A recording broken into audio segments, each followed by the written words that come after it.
കൊണ്ട് കാര്യമില്ല. രോഗിയുടെ സമീപത്ത് അതേത് നിലക്കുള്ള രോഗിയാണെങ്കിലും, ആസന്ന മരണനായ രോഗിയാണെങ്കിലും, ഇനി മരണപ്പെട്ട് കഴിഞ്ഞിട്ടുള്ള ജനാസ മയ്യത്താണെങ്കിലും അവിടേക്ക് പോയി കഴിഞ്ഞാൽ ഖൈറായ കാര്യങ്ങൾ അല്ലാഹുവോട് ദുആ ചെയ്യാനാണ് നബി സല്ലല്ലാഹു അലൈഹി വസല്ലം പറഞ്ഞിട്ടുള്ളത്. ഇദാ ഹദർതുമുൽ മരീദ അവിൽ മയ്യിത ഫഖൂലൂ ഖൈറാ ഫഇന്നൽ മലായികത യുഅമ്മിനൂന അലാ മാ തഖൂലൂൻ. പല സഹോദരങ്ങളും ശ്രദ്ധിക്കാത്ത മറ്റൊരു കാര്യമാണ് ഈ പറയുന്നത്. രോഗിയുടെ അരികിൽ പോയി മറ്റുള്ള വർത്തമാനങ്ങൾ പറഞ്ഞു പിരിഞ്ഞു പോരുന്നു. മരണാസന്നനായ രോഗിയാണെങ്കിൽ അവിടെ നെടുവീർപ്പും വെപ്രാളവും ചുടുനിശ്വാസവും അതുപോലെ തന്നെ ഖേദപ്രകടനവും സഹതാപ വാക്കുകളും ഒക്കെ പറയുന്നു. അതുകൊണ്ടൊന്നും കാര്യമില്ല കേട്ടോ. ഈ രോഗിക്ക് വല്ല ഉപകാരവും കിട്ടണോ, ഈ മയ്യത്തിന് വല്ല ഉപകാരവും കിട്ടണോ, ആ സ്ഥലത്താരെങ്കിലും ഹാജരുണ്ടെങ്കിൽ, പുരുഷനാണെങ്കിലും സ്ത്രീയാണെങ്കിലും പ്രത്യേകം ഓർമ്മപ്പെടുത്തുന്നു, നിങ്ങൾ നല്ലത് പറയണേ, നല്ലത് പറയണേ, നല്ല കാര്യത്തിന് അല്ലാഹുവോട് ചോദിക്കണേ. ആസന്ന മരണനായ രോഗിയുടെ സമീപത്ത് പോയി യാസീൻ ഓതണം എന്നല്ല ഇതിന്റെ അർത്ഥം. അതല്ലെങ്കിൽ മരിച്ചു കിടക്കുന്ന ജനാസയുടെ സമീപത്ത് ഇരുന്നു കൊണ്ട് ഖുർആൻ ഓതണം എന്നല്ല ഇതിന്റെ അർത്ഥം. ഫഖൂലൂ ഖൈറാ, നിങ്ങൾ നല്ലത് പറയണം എന്നല്ലേ ഹദീസിലുള്ളത്. ഏറ്റവും വലിയ നല്ല വാക്ക് ഖുർആനല്ലേ. ഖൈറുൽ കലാമി കലാമുല്ലാഹ്, വർത്തമാനങ്ങളിൽ വെച്ച് ഏറ്റവും മുന്തിയ വർത്തമാനം അള്ളാന്റെ കലാമല്ലേ. അപ്പോൾ പിന്നെ രോഗിയുടെ അരികിലിരുന്നു കൊണ്ട് പ്രത്യേക മരണം ആസന്നമായ രോഗിയുടെ സമീപത്ത് യാസീൻ ഓതിക്കൊടുക്കലല്ലേ വേണ്ടത്. അതല്ലെങ്കിൽ മരിച്ച മയ്യത്തിന് സമീപത്തിരുന്നു കൊണ്ട് ഈ ഖുർആൻ ഓതലല്ലേ വേണ്ടതെന്നല്ലേ ആ ഹദീസിൽ പറയുന്നതെന്ന് ചിലരൊക്കെ സംശയിച്ചേക്കാം.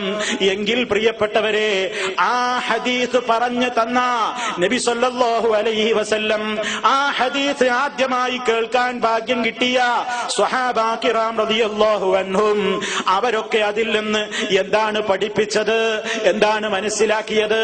നബി സല്ലല്ലാഹു അലൈഹി വസല്ലം തന്നെ ഇതങ്ങ് പറഞ്ഞിട്ട് അവിടുന്ന് പറഞ്ഞിട്ടുണ്ടല്ലോ, ഫഇന്നൽ മലായികത, നിശ്ചയമായും മലക്കുകൾ, യുഅമ്മിനൂൻ, അവര് ആമീൻ ആമീൻ എന്ന് ചൊല്ലിക്കൊണ്ടിരിക്കുന്നുണ്ട് കേട്ടോ.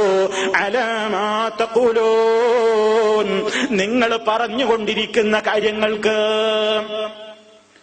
നിങ്ങൾ അല്ലാഹുവോട് അവിടെ വെച്ച് എന്താണോ പറഞ്ഞുകൊണ്ടിരിക്കുന്നത്, ഒരു രോഗിയുടെ സമീപത്തെത്തുമ്പോ അല്ലാഹുവേ, ഈ രോഗിക്ക് നീ ശമനം നൽകണേ, ശിഫയാക്കണേ അല്ലാ. എത്രയോ മര്യാദകൾ രോഗിയുടെ സമീപത്തുണ്ടല്ലോ. ഞാനിപ്പോൾ അതിലേക്ക് പ്രവേശിക്കുന്നില്ല. രോഗിയുടെ സമീപത്ത് ചെല്ലുമ്പോ രോഗിക്ക് വേണ്ടി പ്രാർത്ഥിക്കാതെ എന്ത് സന്ദർശനമാണ്, രോഗിക്ക് വേണ്ടി പ്രാർത്ഥിക്കാതെ എന്തൊരു പിരിഞ്ഞു പോക്കാണ് പ്രിയപ്പെട്ടവരെ. അവിടെ ഇരുന്നു കൊണ്ട് പലർക്കും ലജ്ജയാണ്. നബി സല്ലല്ലാഹു അലൈഹി വസല്ലമിന്റെ ആ സുന്നത്ത് നടപ്പിലാക്കാൻ പലർക്കും ലജ്ജയാണ്. കൈവക്കാവുന്ന രോഗിയാണെങ്കിൽ കൈവച്ചുകൊണ്ട് നബി സല്ലല്ലാഹു അലൈഹി വസല്ലം അതാ നമ്മോട് പ്രാർത്ഥിക്കാൻ പറഞ്ഞല്ലോ. അല്ലാഹുമ്മ റബ്ബന്നാസ് അദ്ഹിബിൽ ബഅസ ഇശ്ഫി അൻത ശഫീ ലാ ശിഫാഅ ഇല്ലാ ശിഫാഉക ശിഫാഅൻ ലാ യുഗാദിറു സഖമാ. എത്ര വലിയ അർത്ഥമുള്ള പ്രാർത്ഥനയാണത്. അതാരാ ഇന്ന് പഠിച്ചവർ തന്നെ പ്രയോഗത്തിൽ വരുത്തുന്നവർ എത്ര പേരുണ്ട്. അതുപോലെ തന്നെ രോഗിയുടെ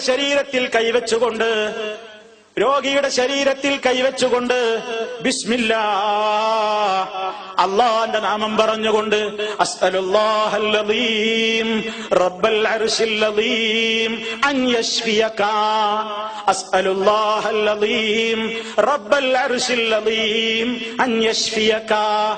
7 തവണ ഹബീബായ നബി സല്ലല്ലാഹു അലൈഹി വസല്ലം അത് പ്രാർത്ഥിക്കാൻ നമ്മോട് പറഞ്ഞിട്ടുണ്ട്.